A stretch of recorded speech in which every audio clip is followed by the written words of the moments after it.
All right, we've Steve from Lavington, Premiership last season just gone. So Steve is now the treasurer. He's former treasurer who's now back in the role. How did that happen, Steve?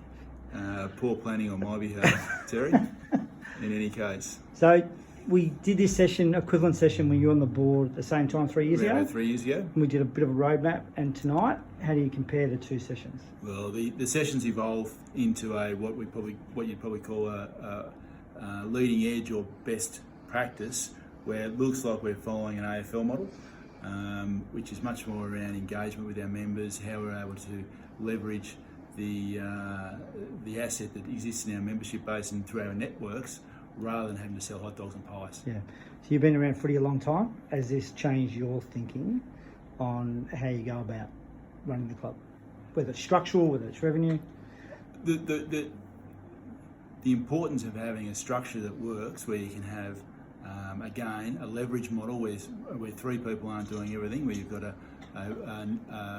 a network of volunteers or a group of volunteers that can do the work, but having structure around that, so they're very clear about roles, and then they can go and do their roles and report back through to an executive. So whether that's evolved or not, but the clarity that came through a couple of the slides tonight was very strong. Yeah. And the club has got a new group of people, new energy around your committee?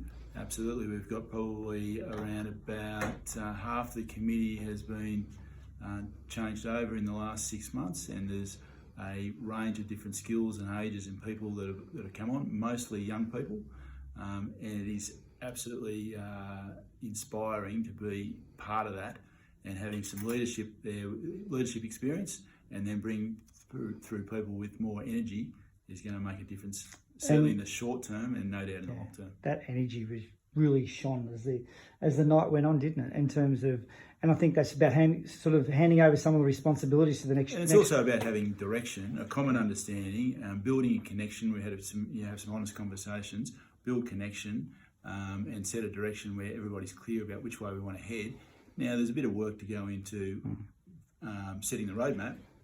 But again, the common direction and common understanding has brought the energy. So if you had to summarise the session in sort of one snapshot in terms of the value of the session and the worthiness of the session, how would you comment? The timeliness is perfect. So again, if that's a local issue, but again, the content around the structure, content around leading edge revenue model, which is moving away from selling pies and hot dogs, and the reliance on alcohol-based activities, which again we've got to be mindful as a committee, moving through to that leading edge revenue model, which is around leveraging networks and our databases. So that model, then I'll finish off on this, but you were pretty much low on the scale on that 13-piece revenue model. Yeah, we're working on a 40-year-old model. Yeah. Whereas now we've got a clarity around what the new model looks like, and again the reliance that it takes away from people cutting up sandwiches at 7 o'clock in the morning. Yeah. Thanks, young fella. And over and out. Thanks, Terry.